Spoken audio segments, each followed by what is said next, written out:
అందరికీ తెలుసు భారతదేశ వ్యాప్తంగా ఎప్పుడు కూడా అందరం బాధపడుతూ ఉంటాం. దేశం బాగుండాలంటే అందరం బాగుండాలి, దేశంలో ఉన్నటువంటి ప్రతి ఒక్కరం బాగుంటేనే అందరం బాగుంటామని అనుకుంటాం. చాలా ఎన్నో ఆశయాలు ఉంటాయి, ఎన్నో ఉంటాయి.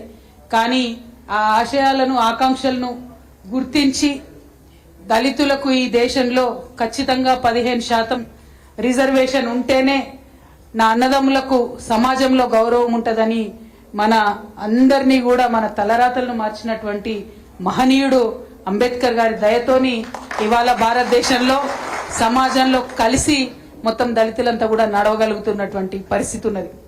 నిజంగా ఒక్కొక్కసారి ఆలోచిస్తే అంబేద్కరే లేకుంటే మన పరిస్థితి ఎట్లుండాయని ఆలోచిస్తే ఎంత బాధగా ఉంటుంది. కేవలం దళితులకే కాదు, ఆయన అందరికీ ఆత్మబంధువే. మా ఆడబిడ్డలకు, బహుజనులకు, బీసీలకు ప్రతి ఒక్కరికి కూడా ఆత్మబంధువే అంబేద్కర్. అందుకే ఆయన అంటే మనందరికి అంత ప్రేమ. ఇన్ని ఏండ్లైనా, ఇన్ని సంవత్సరాలైనా కూడా ఇంత ప్రేమ కురిపిస్తూ ఉంటాం. మరి కేసీఆర్ గారు అటువంటి మహనీయులందరినీ కూడా చూసి మానవత్వాన్ని ఎట్లా ప్రదర్శించాలి, ఒకవేళ మనం ఏలుబడి చేసేటటువంటి రోజు వస్తే ఆలోచన పెద్దగా ఉండాలి కానీ చూపు చిన్నవాడి వైపు ఉండాలి అని చెప్పి ఆచరించి చూపించినటువంటి వ్యక్తి కేసీఆర్ గారు. ఆలోచన గొప్పగా ఉండాలి, పెద్ద పనులు చేయాలన్న ఆలోచన ఉండాలి, కానీ చేసే ప్రతి పనిలో అట్టడుగున ఉన్నటువంటి వారిని వేలు పట్టుకొని నడిపించుకొని తీసుకుపోవాలనేటటువంటి ఆలోచన కేసీఆర్ గారు చేసింది. మాకెప్పుడు నిత్యం ఎన్నిసార్లు కలిసినా, ఎన్నిసార్లు మాట్లాడినా కేసీఆర్ గారు మేమెవ్వరం నాయకులం కలిసినా, ఈశ్వరన్నకు తెలుసు, సీనన్నకు తెలుసు, మా నారాయణ తమ్ముడికి, చంద్రవతి గారికి అందరికీ తెలుసు, ఎప్పుడు కలిసినా కేసీఆర్ గారు ఒకటే మాట చెప్తారు, మనిషి అనేటోడు 1000 ఏళ్ళు బతకడానికి పుట్టలేదు, మనిషి అనేవాడు 1000 ఏళ్ళు బతకడానికి పుట్టలేదు, పుట్టి ఇక్కడ ఉన్నటువంటి కొన్ని రోజులల్లా బక్కపల్సనోని కోసం పనిచేయాలి, పేద సాధ కోసం పనిచేయాలి, అనగారినోని కోసం పనిచేయాలి అని చెప్పి నిరంతరం చెప్తా ఉంటారు తప్పితే ఇంకొక మాట చెప్పరు. మరి అటువంటి ఆలోచన విధానం నుంచి దళితుని ధనవంతుని చేయాలి అనేటటువంటి ఆలోచన విధానం నుంచి పుట్టిందే ఈ యొక్క దళిత బంధు పథకం తప్పితే ఏదో రాజకీయాల కోసమో, ఓట్ల కోసమో, ఇంకో దానికోసమో కాదు. ఎందుకంటే బీఆర్ఎస్ పార్టీ ఎప్పుడైనా కూడా వచ్చే తరం గురించి ఆలోచిస్తుంది, నెక్స్ట్ జనరేషన్ గురించి ఆలోచిస్తుంది. ఇప్పుడు ఎలక్షన్ కోసం ఆలోచించదు. We think about next generation, not about this election. ఎన్నికలు వస్తుంటాయి, పోతుంటాయి, సమాజంలో అనేకమైనటువంటి కార్యక్రమాలు జరుగుతుంటాయి. కానీ నిలిచిపోయే పనులు చేయాలంటే గుండె నిబ్బరం కావాలి. అది నిండుగా ఉన్నటువంటి నాయకుడు కేసీఆర్ గారని ఈ సందర్భంగా తెలియజేస్తా ఉన్నారు. మరి మీ అందరికీ తెలుసు తెలంగాణ రాష్ట్రం ఇలా సాధించుకున్నామంటే ఆర్టికల్ 3 అంబేద్కర్ గారు ఆలోచించి పెట్టిన ఆర్టికల్ 3 దయ వల్ల మాత్రమే ఇలా తెలంగాణ వచ్చింది. అందుకోసమే అంబేద్కర్ గారి మీద ఉన్నటువంటి ప్రేమను ప్రదర్శించడానికి ఆయన 125వ జయంతి నాడు కేసీఆర్ గారు 125 అడుగుల అంబేద్కర్ విగ్రహాన్ని ట్యాంక్ బండ్ మీద ప్రదర్శించారు. దేశంలో ఎక్కడా అంత ఎత్తైన అంబేద్కర్ విగ్రహం లేదు. కానీ ఇప్పుడున్నటువంటి ముఖ్యమంత్రి గారు, ఆయన ఆలోచన చిన్నగా ఉన్నది, చూపు కేవలం పెద్దవాళ్ళ వైపే ఉన్నది. అందుకే అంత పెద్ద అంబేద్కర్ ఉన్నా కూడా ఆయన చిన్న చూపే చూస్తున్నాడు. ఇంతవరకు అంబేద్కర్ కి దండ వేయకుండా, నట్ట నడిబొడ్డున సెక్రటేరియట్ పక్కనున్న అంబేద్కర్ కు దండ వేయకుండా ఆయన అంబేద్కర్ గారిని అవమానించే స్థాయి ముఖ్యమంత్రికి లేదు. కానీ అంబేద్కర్ వారసులైనటువంటి మనందరినీ కూడా అవమానం చేస్తున్నాడు అన్న విషయాన్ని నేను ఈ సందర్భంగా తెలియజేస్తా ఉన్నా.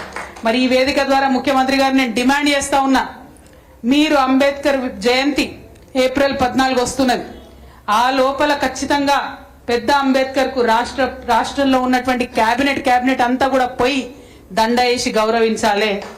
లేదంటే ఏదైతే మీరు గేట్లు వేసి పెట్టినరో అంబేద్కర్ కి, వాటిని బద్దలు కొట్టుకొని మేమంతా పోతాం. మా అంబేద్కర్ ను ఎట్లా గౌరవించుకోవాలో ఖచ్చితంగా అట్లా గౌరవించుకుంటాం. ఎందుకు అంబేద్కర్ ప్రస్తావన ముందు తీసుకొచ్చిన అంటే, అంబేద్కర్ ని గౌరవించలేడు, మన ఆకలిని గౌరవిస్తాడని అర్థమవుతుంది ఆయనకు మన బాధ. కేసీఆర్ కాబట్టి ఆయనకు అర్థమవుతుంది కాబట్టి దళిత బంధు అనే కార్యక్రమం పెట్టిండు. ఆనాడు ఎన్నికలు ఉన్నాయి, ఆ ఎన్నికలు దాటడానికి ఏం చేసిండు, ఇక రేవంత్ రెడ్డి చెప్తే ఇక్కడైతే ఎవరు నమ్మరు తెలంగాణలో, కాబట్టి ప్రియాంక గాంధీని పట్టుకొచ్చిండు ఢిల్లీకి. పట్టుకొచ్చి ఆమెకు వచ్చిరాని తెలుగులా ఇప్పుడు 10 లక్షలు ఇస్తున్నాం, రేపు మేము అధికారంలోకి వస్తే 12 లక్షలు ఇస్తామని ప్రియాంక గాంధీతో చెప్పించిండు. రేవంత్ రెడ్డి గారు మొహం చూసి ఓటేయలే. ఇందాక అన్నట్టు మన వాళ్ళకి కొంతమందికి అడిదికు జర గుంజుతుంది అన్నట్టు అప్పుడప్పుడు. అందుకని ప్రియాంక గాంధీని చూడంగానే సరే మరిగా ఏదో పాపం మా అక్క చెప్తుంది ఢిల్లీకి వెళ్ళి వచ్చింది ఈమె 10 లక్షలు ఉన్నది 12 లక్షలు చేస్తా అంటుందని నమ్మినాం, కానీ మోసపోయినాం. మనం ఇవాళ రేవంత్ రెడ్డి గారిని డిమాండ్ చేసేది ఒకటే, ముఖ్యమంత్రి గారు మీరు ఎట్లాగూ చేయలేరు 12 లక్షలు ఇచ్చుడు మీతో కాదు, ఎందుకంటే మీకు ప్రభుత్వం నడపస్తలేదు. సంవత్సరానికి 10,000 కోట్ల ఘాటాలో పోతున్నది పరిస్థితి. రియల్ ఎస్టేట్ కుదేలైంది, ఇండస్ట్రీస్ కుదేలైనాయి. మీరు వచ్చుడే అప్పులని మాట్లాడితే ఇలా దేశంలో మన రాష్ట్రానికి ఎవరు అప్పులు ఇచ్చేటటువంటి పరిస్థితి కూడా లేకుండా చేసి అందరినీ కూడా ఆగం చేసే పరిస్థితి ఉన్నది. కానీ డిమాండ్ ఒకటే, ఆల్రెడీ కేసీఆర్ గారు సపరేట్ గా డబ్బులు తీసి శాంక్షన్ చేసి 28,000 మందికి దళిత బంధు శాంక్షన్ చేసిండ్రు. ఇవాళ మా తమ్ముడు మహేష్ ఆధ్వర్యంలో మీరందరు చేసిన ఉద్యమానికి 10,000 మందికి ఆల్రెడీ రిలీజ్ చేయక తప్పని పరిస్థితి వచ్చింది. ఇంకా 18,000 మంది మిగిలి ఉన్నారు. మీకు చేతనైతే ధైర్యం ఉంటే ఇప్పుడు బడ్జెట్ సెషన్ వస్తుంది, అంత లోపల రిలీజ్ చేయాలని చెప్పి నేను ముఖ్యమంత్రి గారిని డిమాండ్ చేస్తా ఉన్నా. ఈ బడ్జెట్ లోపలనే రిలీజ్ చేయాలి, లేకపోతే వచ్చే అసెంబ్లీలో బీఆర్ఎస్ పార్టీ తరఫున మేమందరం కూడా వారిని అసెంబ్లీ సాక్షిగా నిలదీస్తామని మీ పక్షాన మాట్లాడతామని కూడా ఈ సందర్భంగా నేను తెలియజేస్తా ఉన్నాను. అంబేద్కర్ అభయహస్తం సాధన సమితి అని పెడతా అన్నాడు తమ్ముడు, పెట్టు కొట్లాడు, కాకపోతే ఈ ముఖ్యమంత్రి మీద అయితే నాకు నమ్మకం లేదు. ఉన్నదానే మీకు ఎవరికన్నా ఎప్పుడైనా ఇచ్చిన మాట మీద నిలబడ్డానే?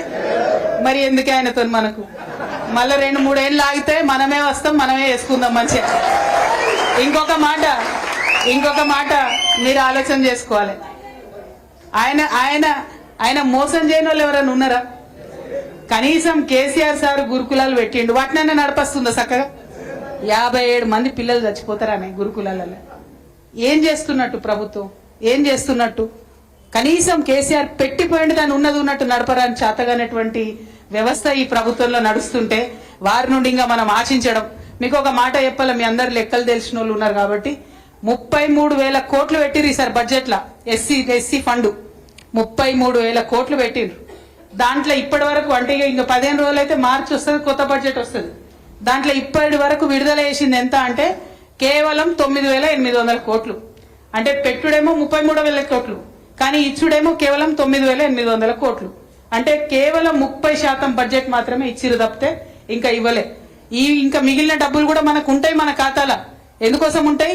కేసీఆర్ సార్ ముందే ఆలోచించిండు, ఇసొంటి ఎవరైనా ముఖ్యమంత్రి వస్తే ఫ్యూచర్ లో ఇబ్బంది అవుతుందనే SC/ST సబ్ ప్లాన్ కి ఒక ఖచ్చితమైన చట్టం తీసుకొచ్చారు కేసీఆర్ సార్.